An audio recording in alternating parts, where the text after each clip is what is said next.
అందరూ కలిసిమెలిసి ఉండాలి, కలిసికట్టుగా నడవాలి, మనుషులంతా ఒక్కటే అంటుంటారు. కానీ ఎక్కడైనా అట్లుంటారా?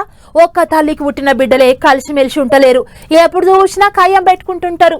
అయితే ఇప్పుడు గీ ముచ్చట ఏంటిదంటే జంతువులకు కూడా మనుషుల గాలి సోకినట్టుంది.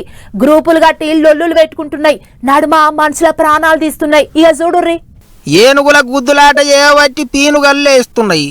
పాడైపోను చిత్తూరు జిల్లాల గజరాజులతోని పబ్లిక్ కు పెద్ద షెరోచి పడ్డది పోన్రే. ఇప్పటికే ఊర్ల మీద పడి మేస్తున్నాయి, చేన్లు చెలకలన్నీ ఆగం పట్టిస్తున్నాయి అని అంటే ఇప్పుడు మనుషుల పానాలు కూడా గట్టిగానే తీస్తున్నాయి. మనిషి కంటికి కనిపిస్తే చాలు ఇసిరి కొడుతున్నాయి. గిట్లనే మొన్న శనివారం మాపటీలి చంద్రగిరి నియోజకవర్గంలో ఉప సర్పంచ్ రాకేష్ చౌదరిని తొండంతోని కొట్టి తొక్కి చంపినాయి. ఏనుగు అనే ముచ్చట వినిపిస్తే చాలు గజగజ వణుకుతాండ్రు పబ్లిక్.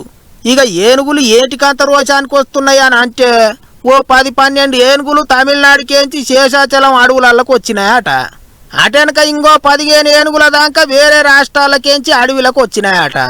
అట్లా ఇక 2 గ్రూపులు తయారైనాయి అన్నట్టు. ఓ గుంపుల 15 ఏనుగులుంటే ఇంకో గుంపుల 20 ఏనుగులున్నాయట. అడవి మాదంటే మాదన్నట్టు 2 గుంపులు యుద్ధం చేసుకుంటున్నాయట. ఆ 2 గుంపులు ఎదురెదురు పడ్డప్పుడు తప్పించుకొని ఇంకే ఊర్ల మీదకి వస్తున్నాయి అన్నట్టు. అట్లయిగా వాటికి ఎదురుపడ్డ మనుషులను ఈడ్చి కొట్టి పానాలు తీస్తున్నాయి. ఇప్పటికే ఏనుగుల దెబ్బకు మస్తు మంది జీవిడిసిండ్రు. ఒక్క చిత్తూరు జిల్లాలనే ఇప్పటిదాకా 22 మంది జీవిడిసిండ్రాట. 233 ఎకరాల పంటలు పాడైనాయి. కర్ణాటకకేంచి కుంకి ఏనుగులను తీసుకొస్తాం, అడవి ఏనుగుల భర్తం అన్నారు సర్కారోళ్ళు. కానీ ఇప్పటిదాకా వాటిని తీసుకొచ్చింది లేదు, ఏనుగులను తరిమి కొట్టింది లేదు.